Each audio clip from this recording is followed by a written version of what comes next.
Assalamualaikum warahmatullahi wabarakatuh. Kembali lagi dengan saya yaitu Selvi Moldestiani dari Prodi D3 Farmasi Sekolah Tinggi Ilmu Kesehatan Samarinda. Nah, dalam video kali ini saya akan membahas mengenai karya tulis ilmiah atau yang disingkat dengan KTI. Nah, penasaran dengan apa itu KTI? Langsung saja simak videonya. Apa itu karya tulis ilmiah? Nah, karya tulis ilmiah merupakan kegiatan tulis-menulis yang didasarkan pada teori dan metodologi yang jelas. Nah, karya tulis ilmiah ini biasanya serangkaian hasil pemikiran dari seseorang. Nah, karya tulis ini diuraikan dalam bentuk laporan yang memaparkan mengenai hasil penelitian atau pengkajian yang dilakukan oleh seseorang atau sebuah tim yang sesuai dengan ketentuan yang berlaku.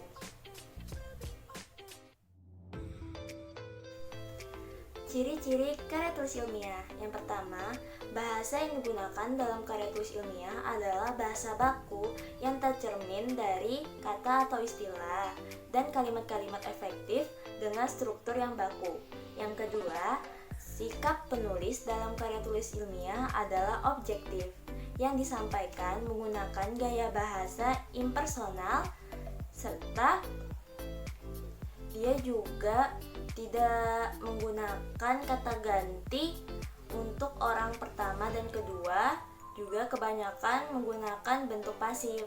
Nah, yang ketiga, sajian karya tulis ilmiah biasanya terdiri dari bagian awal yaitu pendahuluan, bagian inti yaitu pokok pembahasan, dan bagian penutup. Nah, lalu yang keempat, biasanya sajian karya tulis ilmiah ini bervariasi tergantung dari jenisnya. Tetapi pada inti pembahasannya itu terdapat yang pasti yaitu bagian awal, bagian inti, bagian penutup, dan daftar pustaka. Selanjutnya, itu tujuan dibuatnya karya tulis ilmiah. Yang pertama, dia untuk melatih kemampuan menulis. Yang kedua, dia menyampaikan ide. Maksudnya, pokok permasalahan yang ada disampaikan melalui karya tulis ilmiah agar si pembaca mudah untuk memahaminya. Yang ketiga, itu sebagai tradisi ilmiah. Biasanya pada pendidikan universitas, mahasiswa itu disuruh untuk membuat karya tulis ilmiah yang mana menjadi kebanggaan sendiri. Yang keempat, itu sebagai tugas akhir. Nah, pada pendidikan universitas, untuk syarat kelulusan yaitu dengan mengerjakan karya tulis ilmiah. Contohnya pada mahasiswa S1 yaitu skripsi, mahasiswa S2 yaitu tesis, dan mahasiswa S3 yaitu disertasi. Nah, yang kelima, itu biasanya dibuat untuk menjadi eksistensi dari si penulis dengan membuat karya tulis tersebut.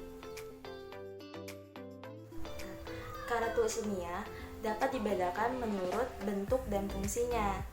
Yang pertama, itu ada artikel ilmiah populer. Yang kedua, ada artikel ilmiah. Yang ketiga, ada disertasi.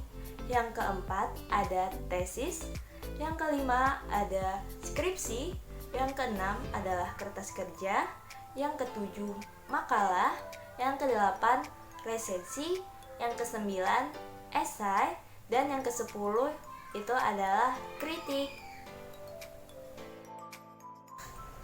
Karangan ilmiah biasanya terdiri dari bagian pendahuluan, bagian inti, dan bagian penutup. Nah, bentuk-bentuk dari bagian-bagian tersebut sebenarnya tergantung dari jenis karya tulis yang dibuat.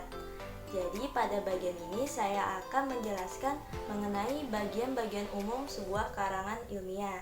Yang pertama, itu ada abstrak, pendahuluan, landasan teori, metode penelitian, pembahasan, dan penutup.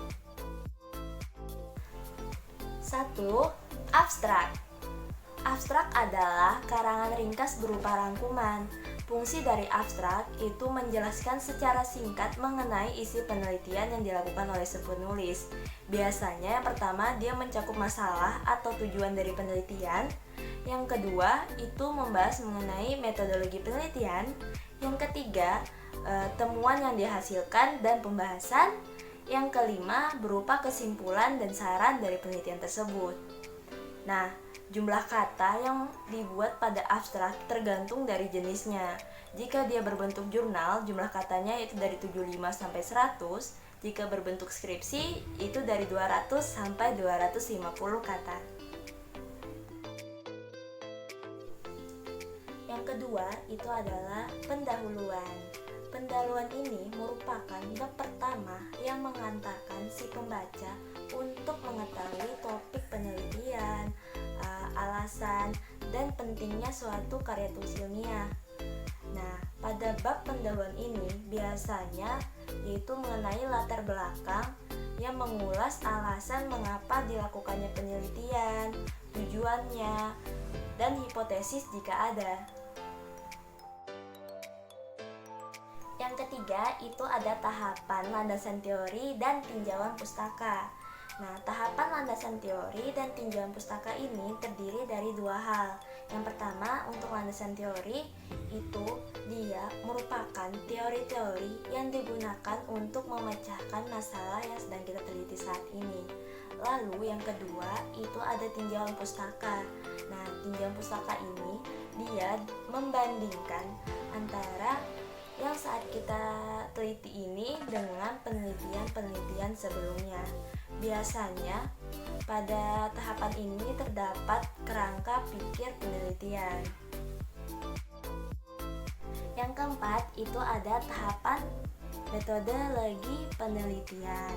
Nah, pada metodologi penelitian ini dia menjelaskan mengenai metode atau teknik penelitian yang kita terapkan pada penelitian yang dilaporkan. Nah, biasanya tata pelaksanaan penelitian ini mencakup mengenai lokasi penelitian, jenis penelitian, data, dan sumber data. Yang kelima itu ada tahapan hasil penelitian dan pembahasan. Nah, untuk hasil penelitian dan pembahasan itu terdiri dari dua hal yang berbeda, yaitu hasil penelitian dan pembahasan. Pada laporan dapat ditulis dengan satu bab, yaitu hasil penelitian dan pembahasan. Lalu juga dapat ditulis dengan dua bab, yaitu dengan per masing babnya, yaitu yang pertama ada hasil penelitian, yang kedua itu ada pembahasan.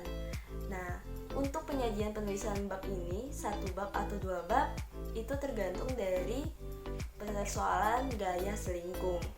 Nah, namun yang terpenting pada laporan tersebut mengandung esensi mengenai hasil penelitian dan pembahasan.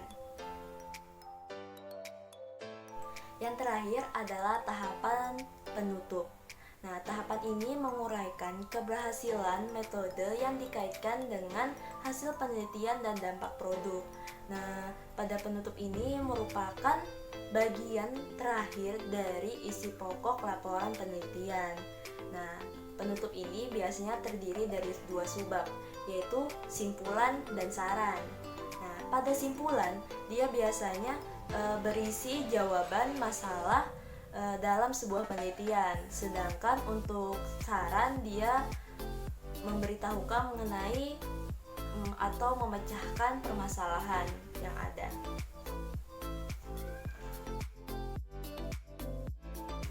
Nah, jadi itu pembahasan mengenai karya tulis ilmiah.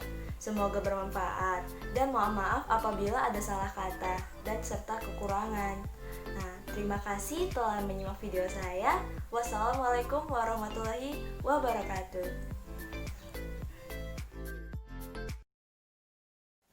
Apa itu KTI? Apa itu KTI? Apa itu KTI? Apa itu karya tulis ilmiah? Apa itu karya tulis ilmiah? Juga mohon maaf apabila ada salah kata. Wassalamualaikum warahmatullahi wabarakatuh. Enggak, dibuang. Lanjut lagi.